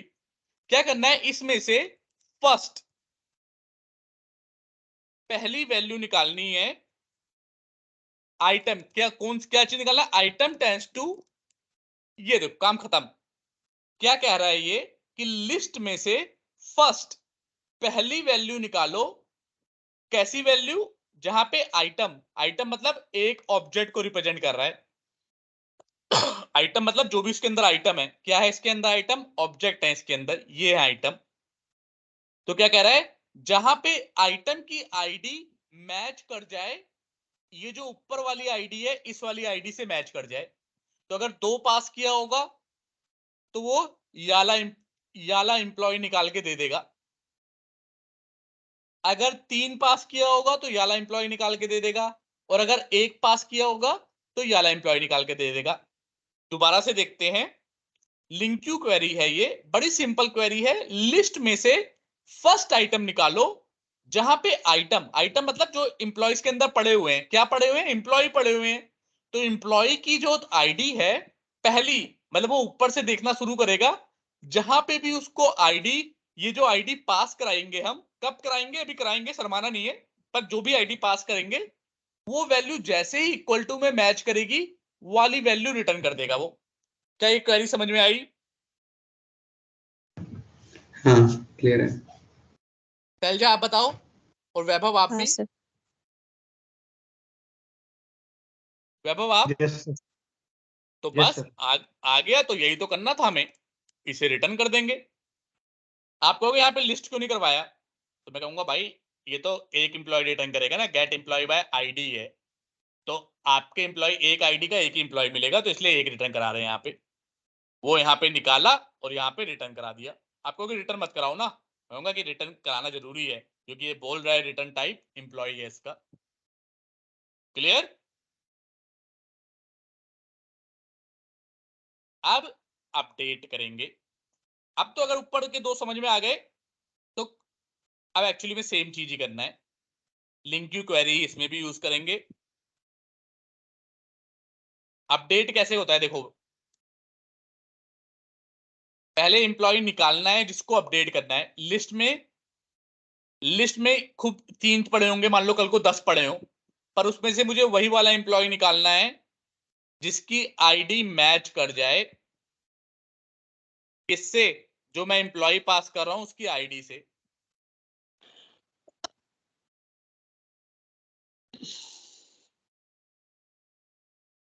जाओ कैसे?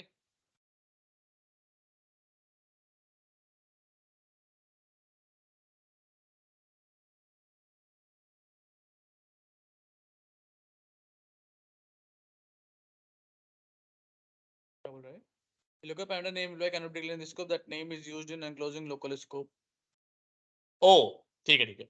वो कह रहा भाई ये नाम भी एम्प्लॉय लिख दिया, ये भी एम्प्लॉय लिख दिया, दोनों सेम हो गया, तो मैं किसको क्या मानूं? तो इसलिए इसका नाम चेंज कर देते हैं इस बार। नाम तो आपके हाथ में, ईएमपी कर देते हैं। तो मैंने वो एम्प्लॉय निकाल लिया, भाई अपडेट करना है। अब किसको अपडेट करना है कैसे पता चलेगा? तो लिस्ट में से वो वाला आइटम निकाल लिया जिसकी आईडी मैच करती है, जो भी हमने एम्प्लॉय पास किया है भाई उसको ही तो अपडेट करना है, उसको वाला एम्प्लॉय निकाल लिया। अब निकाल लिया तो अब करना ही क्या है, अब imp डॉट आईडी तो ऑलरेडी सेम होगा क्योंकि वही वाला आईडी निकाला है, तो बाकी की प्रॉपर्टी को इक्वल कर दो।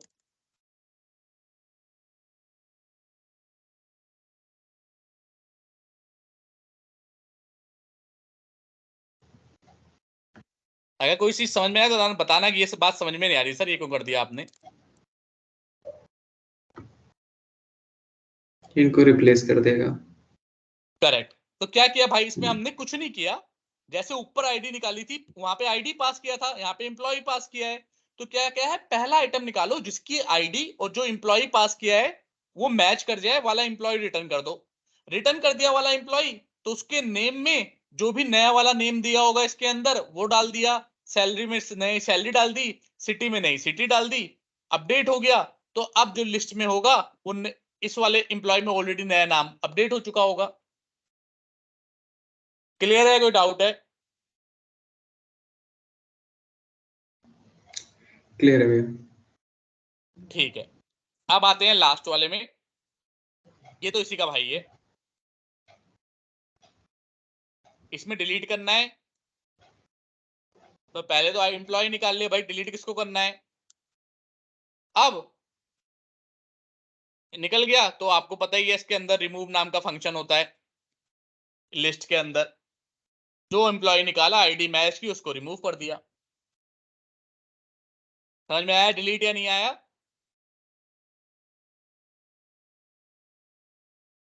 बताओ शैलजा। हाँ तो सारे मेथड बन के अब हमारे तैयार हैं। अब मेथड को बॉडी भी मिल गई है, सारा काम हो गया। अब आएंगे नेक्स्ट स्टेप पे। नेक्स्ट स्टेप क्या है भाई? Third step. अब बनाएंगे क्रिएट अ कंट्रोलर।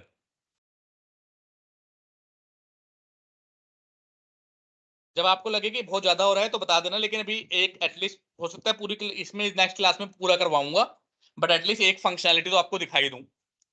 अब थोड़ा ही बचा है, ज्यादा नहीं बचा, एक फंक्शनैलिटी दिखाने के लिए। अब क्या करूंगा, ऐड कंट्रोलर बनाना है मुझे। तो क्लास से भी बना सकता हूं, लेकिन यहाँ पे कंट्रोलर ऊपर ऑप्शन आ रहा है, यहां से नहीं जाना तो न्यू आइटम पे करो, यहां पे भी कंट्रोलर का ऑप्शन आ जाएगा, वेब पे सेलेक्ट करो, एमवीसी का कंट्रोलर आ गया। अब पूछ रहा है कौन सा, एम्प्टी बनाना है या controller with read write action बनाना है। एम्प्टी मतलब खाली दे देगा, सब सारा कोड आप लिखो, और controller with read write action मतलब सारा कोड ये आप मतलब मेथड बना बना के दे देगा, अंदर बॉडी आप लिखो। तो मैं कह रहा हूं हाँ ये आसान है ना भाई, मेथड बना बना के तू दे दे, ये ऑटोमेटिकली एमवीसी हमारे लिए मेथड बना देगा इसमें।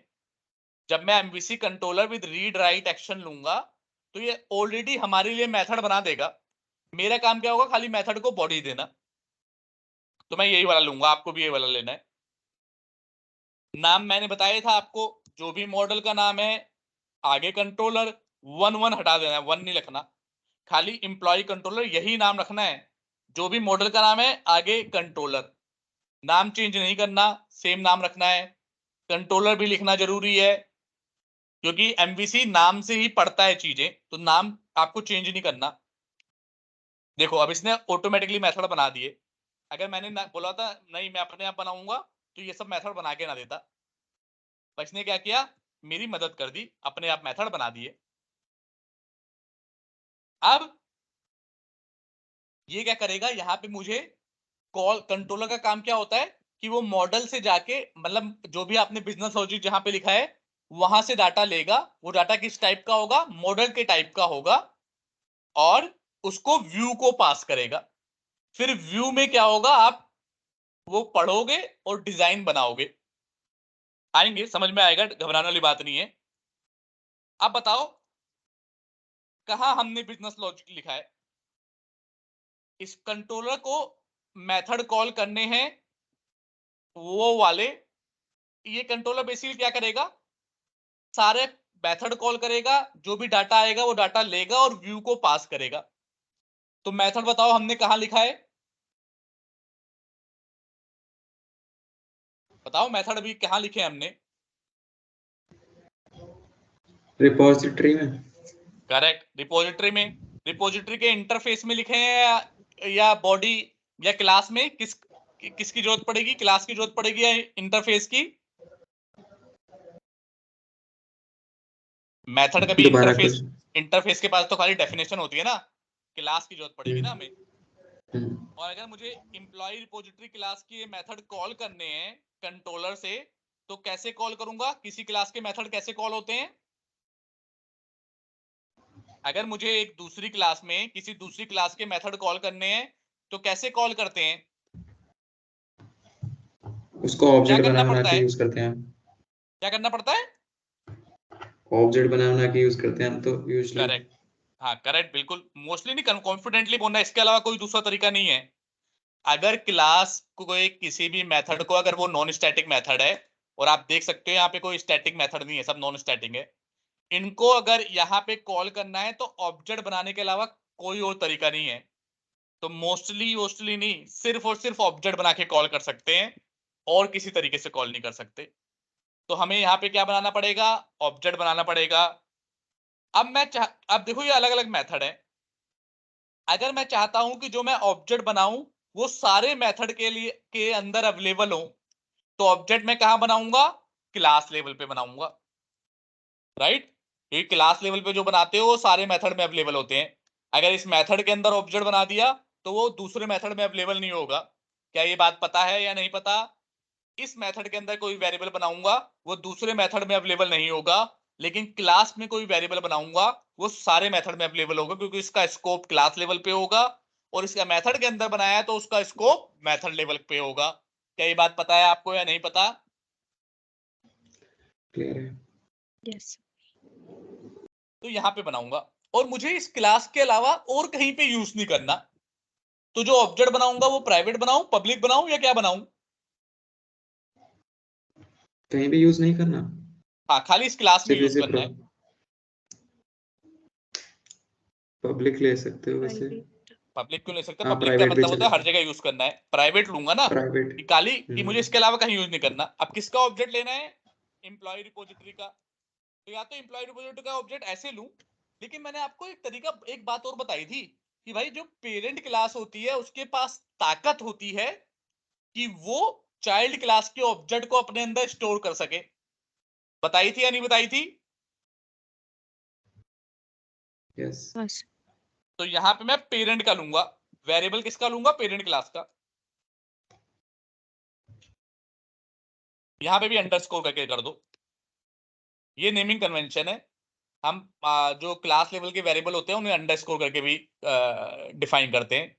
नेमिंग कन्वेंशन हर कंपनी का अलग भी हो सकता है, तो डिपेंड ऑन आपकी कंपनी, बट ये one of the naming convention है।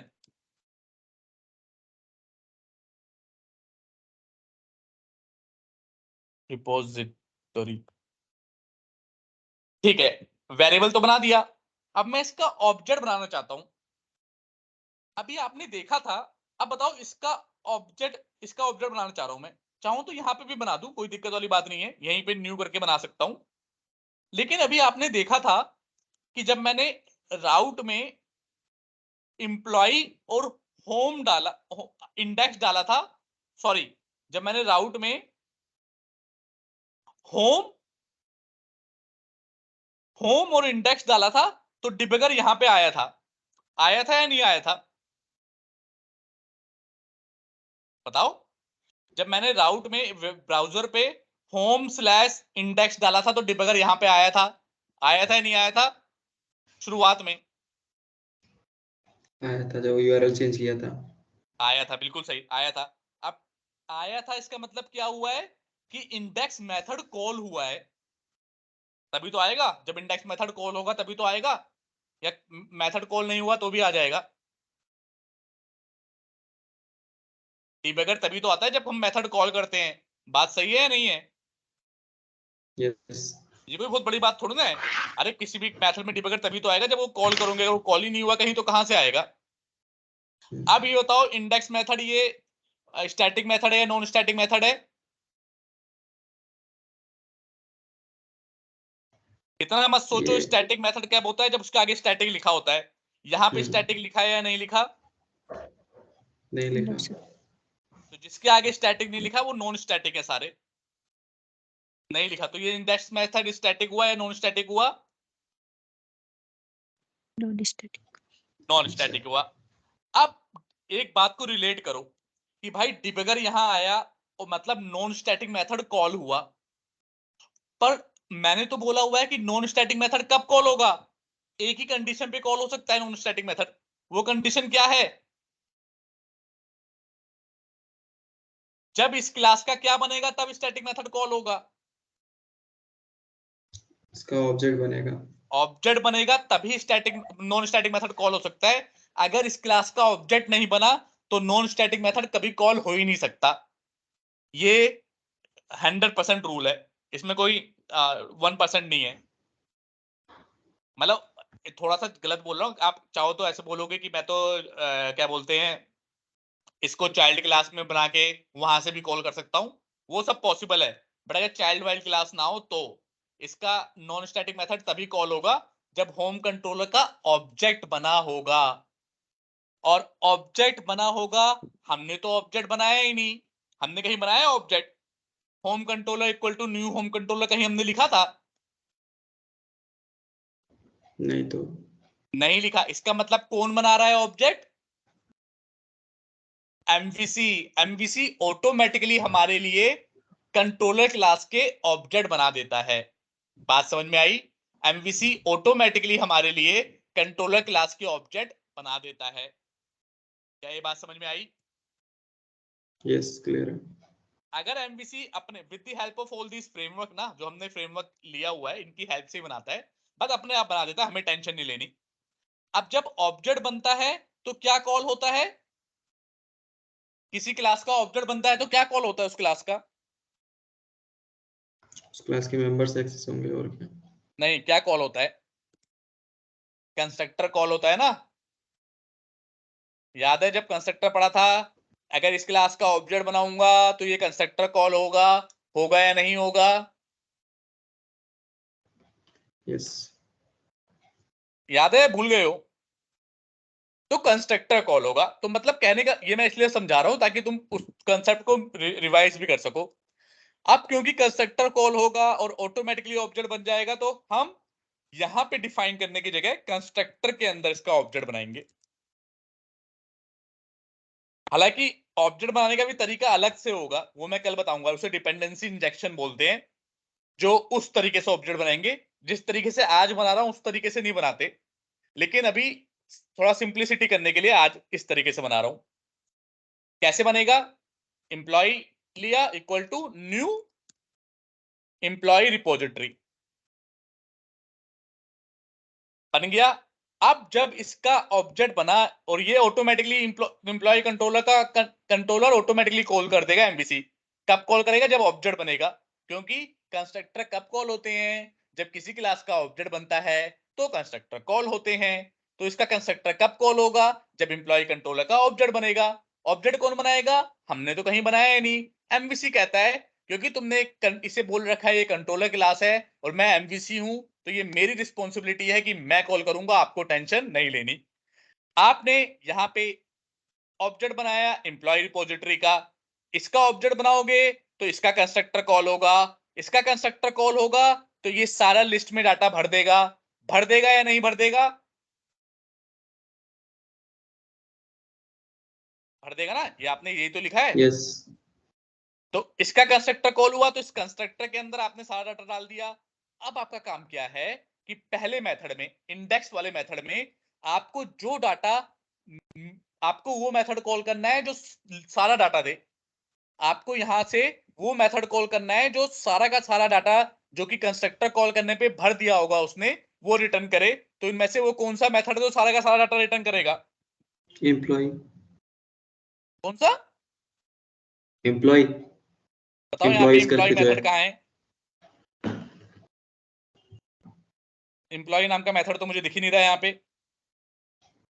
यही 4 मेथड है, इनमें से एक मेथड है जो सारे डाटा, सारा का सारा डाटा रिटर्न करेगा। जो लिस्ट तो करके ना एम्प्लॉय करके गेट एम्प्लॉयज। हाँ करेक्ट, ये मेथड है। विश्वास नहीं हो रहा तो देख लो, ये एम्प्लॉयज को रिटर्न कर रहा है। एम्प्लॉयज ये रहा, और ये इसके अंदर कंस्ट्रक्टर के अंदर सारा डाटा भर रहा है। और यहां से जब हम इसका कंस्ट्रक्टर कॉल करेंगे तो ये एम्प्लॉय रिपोजिटरी का कंस्ट्रक्टर कॉल कर रहा है और यहां पे सारा डाटा भर चुका होगा। और जब अब इसे कॉल करेंगे तो ये रिटर्न कर देगा सारा का सारा डाटा मिला के इस लिस्ट को। क्या ये बात समझ में आ रही है या मुश्किल लग रहा है समझने में? क्लियर है ये तो। आप बताओ शैलजा और वैभव, Sir. क्लियर है ना? कोई बहुत मुश्किल काम नहीं है ये, कि भाई जब कंस्ट्रक्टर कॉल होता है तो डाटा डिफॉल्ट भर दे रहे हैं, और जब ये मेथड कॉल करेंगे तो वो उसी डाटा, उसी लिस्ट को रिटर्न कर देगा। इतना आसान सा काम है। अब ये मेथड मतलब हमें कॉल करना है, कहां पे कॉल करना है? इंडेक्स वाले मेथड में करना है। तो चलो कॉल करते हैं। कॉल करेंगे तो क्या रिटर्न करेगा? लिस्ट ऑफ एम्प्लॉय रिटर्न करेगा। कुछ भी नाम ले लो, मैं लिस्ट ऑफ एम्प्लॉय ले रहा हूं। कैसे कॉल करेंगे? ऑब्जेक्ट के थ्रू करेंगे। गेट एम्प्लॉइज हो गया कॉल। इसके अंदर क्या आ गया है? सारे एम्प्लॉय की लिस्ट आ गई है। कैसे आई है वो पूरा प्रोसेस मैं बता चुका हूं। कंट्रोलर ऑटोमेटिकली कॉल करेगा इसके कंस्ट्रक्टर को, इसके कंस्ट्रक्टर के अंदर ये वाला कॉल होगा, उसका कंस्ट्रक्टर, उसके अंदर डाटा भरा होगा। डाटा भर जाएगा तो जब मैं गेट एम्प्लॉय करूंगा तो सारा डाटा रिटर्न आ जाएगा। लिस्ट एम्प्लॉय के अंदर सारा डाटा आ जाएगा। विश्वास है आपको सारा डाटा लिस्ट एम्प्लॉय के अंदर आ जाएगा या नहीं आ पाएगा? पूरा विश्वास है। आ जाएगा। अब जो डाटा आएगा उसे व्यू के अंदर पास कर देना है। पिछली बार जो आपने होम कंट्रोलर में दिया था, देखा था, तो वो कोई डाटा वाटा पास नहीं कर रहा था, वो खाली रिटर्न व्यू कर दे रहा था। बट अब हमें क्या करना है? नहीं भाई, जो डाटा पास किया है वो दिखाना है ना यूजर को। तो वो डाटा को मैंने सिर्फ पास कर दिया है। कर दिया है नहीं किया? अब यहां पे हमें बनाना है व्यू। व्यू बनाने के लिए मैंने कहा था जो कंट्रोलर का नाम है उस नाम का फोल्डर बनाओ। उस नाम का फोल्डर बनेगा, राइट क्लिक करके फोल्डर बनाओ और उसके अंदर व्यू बनाओ। ये तरीका है, बना सकते हैं, कोई वैसे घबराने वाली बात नहीं है। लेकिन एमबीसी कहता है अभी तुम सीख रहे हो, जब सीख जाओगे, चैंपियन हो जाओगे तो अपने आप बनाना। अभी मैं तुम्हारे लिए बना दूंगा, तुम बस बता दो क्या बनाना है। तो आपको क्या करना है? एमबीसी को बोलना है भाई तू मेरे लिए व्यू बना। तो कहेगा ठीक है बना दूंगा। डांट क्यों रहा है? तो हम कहेंगे डांट नहीं रहे, आराम से बता रहे, तू बना दे। तो कहेगा ठीक है। तो आपको बनवाने के लिए क्या करना है? इस मेथड के अंदर कहीं पे भी राइट क्लिक कर दो। मेथड के अंदर, बाहर करोगे तो कुछ नहीं होगा। मेथड के अंदर कहीं पे भी सिलेक्ट करो, राइट क्लिक कर दो और यहां पे ऑप्शन आएगा ऐड व्यू का। आपने ऐड व्यू पे क्लिक किया, अब वो बोलेगा रेजर व्यू। रेजर व्यू क्या है? रेजर एक टेक्नोलॉजी होती है, मतलब ये सिंपल एचटीएमएल नहीं है। आप देख लोगे फाइल का नाम है CS HTML। HTML नहीं है, मतलब CS मतलब C# और HTML को मिला जुला व्यू है, पर मोस्टली HTML ही है। आप HTML समझ जाओगे तो ये भी समझ जाओगे। तो ये बोल रहा है कि खाली व्यू बना दूं, तो मैं कह रहा हूं नहीं भाई, खाली नहीं, डिजाइन उजाइन मैं नहीं करूंगा, तू पूरा का पूरा रेजर व्यू उससे ही बनवाऊंगा मैं। तो मैंने एम्प्टी वाला नहीं, ये वाला सेलेक्ट किया है, आपको भी यही वाला करना है। अब ऐड पे क्लिक किया तो अब बोल रहा है व्यू का नाम क्या होगा। तो बताओ व्यू का नाम क्या रखते हैं? इंडेक्स अगर मेथड का नाम है तो व्यू का नाम क्या रखूंगा मैं? यही तो बताया था, जो इंडेक्स, जो होम में अंदर जो किसी भी कंट्रोलर के अंदर जो इंडेक्स, जो मेथड का नाम होगा वही व्यू का नाम होगा। तो अगर इंडेक्स मेथड है तो इसने ऑटोमेटिकली ले लिया है और आपको नाम सेम रखना है, व्यू का नाम इंडेक्स ही रहेगा, आप चेंज नहीं कर सकते। टेम्पलेट पूछ रहा है कि डिजाइन मैं बना दूंगा, बट पता कौन सा टेम्पलेट लेना है। तो मैं कह रहा हूं ये लिस्ट वाला टेम्पलेट ले, क्योंकि मुझे सारी लिस्ट दिखानी है। इस वाले मेथड में, इंडेक्स वाले मेथड में आप लिस्ट दिखाते हो, तो लिस्ट वाला ले लिया मैंने टेम्पलेट। अब बोल रहा है मॉडल क्लास क्या है तेरी, डिजाइन कहां से उठाऊं, मॉडल की क्लास कौन सी है। तो आपकी मॉडल क्लास कौन सी है? ये देखो, हमारी इंप्लॉय नाम की मॉडल क्लास है। रिपोजिटरी मत चूज कर लेना। आपका जो मॉडल है इंप्लॉय नाम का, ये देखो लिखा हुआ है मॉडल्स के अंदर, ये वाला मॉडल क्लास है आपका। तो ये सेलेक्ट कर लिया। अब ये बोल रहा है पार्शियल व्यू बनाऊं। पार्शियल व्यू एक अलग चीज होती है, हम कहेंगे नहीं नहीं पार्शियल व्यू मत बना। अब बोलेगा ये बाकी जो चीजें हैं, रेफरेंस स्क्रिप्ट लाइब्रेरी, ये सब इन्हें यस यस कर दो, ऑटोमेटिकली डिफॉल्ट यस आएगा, उन्हें यस रहने दो। अब ऐड पे क्लिक करो। अब वो बिहाइंड द सीन आपके लिए कोड कर रहा है, आप आराम से बैठ के पानी वानी पियो, रिलैक्स करो, 1-2 मिनट लेगा वो कोडिंग, वो करेगा, आपको बस आराम से बैठना है। 30 सेकंड्स में बन जाएगा मेरे ख्याल से, बन गया ऑलरेडी। आप अगर यही कोड करते, देखो इसने क्या बनाया, व्यू के अंदर एम्प्लॉय नाम का फोल्डर बना दिया। मैंने क्या कहा था, फोल्डर बनाना पड़ेगा, इसने बना दिया नहीं बनाया? बोलते रहो। Yes. अब इसके अंदर क्या बनाया, जिस नाम का मेथड है उस नाम का व्यू बना दिया, बन गया। अब इसे डबल क्लिक करो और ये सारा कोड लिख दिया इसने आपके लिए। अगर ये कोड अपने आप आपको लिखना पड़ता तो थोड़ा टाइम लगता। कोड क्या है वो समझ लेना आप, अब समझना पड़ेगा आपको HTML पढ़ के, मैं समझा दूंगा बाद में, लेकिन अगर मोटा मोटा समझाऊं तो देखो, जो मैंने मॉडल का लिस्ट पास किया है, इसने कहा है वो यहाँ पे आ जाएगा। IEnumerable क्या होता है, ये भी एक लिस्ट का टाइप होता है। तो इसने अपने एम्प्लॉय टाइप का लिस्ट लिया, यहाँ पे टाइटल दे दिया इंडेक्स, एक इंडेक्स नाम का पेज का नाम होगा इंडेक्स। अब यहाँ पे टेबल बनाई, एक यहाँ पे एक लिंक दे दिया, क्रिएट नाम का लिंक है यहाँ पे। अब एक टेबल बनाई, हेडिंग, टेबल की हेडिंग में सिंपल नाम दे दिया, ID नेम सैलरी सिटी।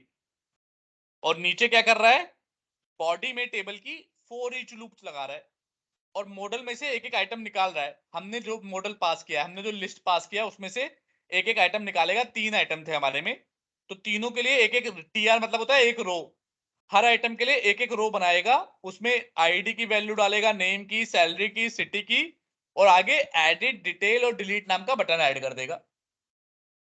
तो ये पूरा कोड वो हमारे लिए कर रहा है। आपको और डिटेल में कोड पढ़ लेना कि क्या क्या कैसे होता है, क्या कर रहा है, क्योंकि बाद में आपको खुद बनाना पड़ेगा। फिलहाल हमने MVC से बनवा दिया। अब रन करेंगे तो आपका सारा काम बिल्कुल फिट है, आपका पेज MVC बना देगा। अरे आप कहोगे तो बनाया ही नहीं, बताओ क्यों नहीं बनाया, क्यों नहीं आया ये पेज आपका? अभी डिफॉल्ट चेंज कहाँ करा?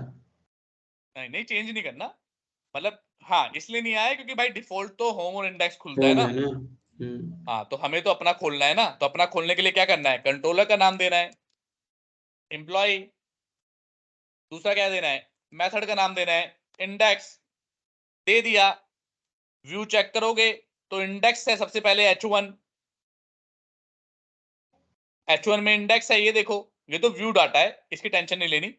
पर यहां से क्या है, इंडेक्स है H1 में, इंडेक्स दिख गया। अब क्रिएट न्यू नाम का एक बटन है, ए है, ए मतलब एंकर टैग होता है, ये लिंक होता है, यही लिंक, ये ए होता है। अब टेबल है, ये देखो टेबल बनी है, टेबल में पहले हेडिंग दे रखी है,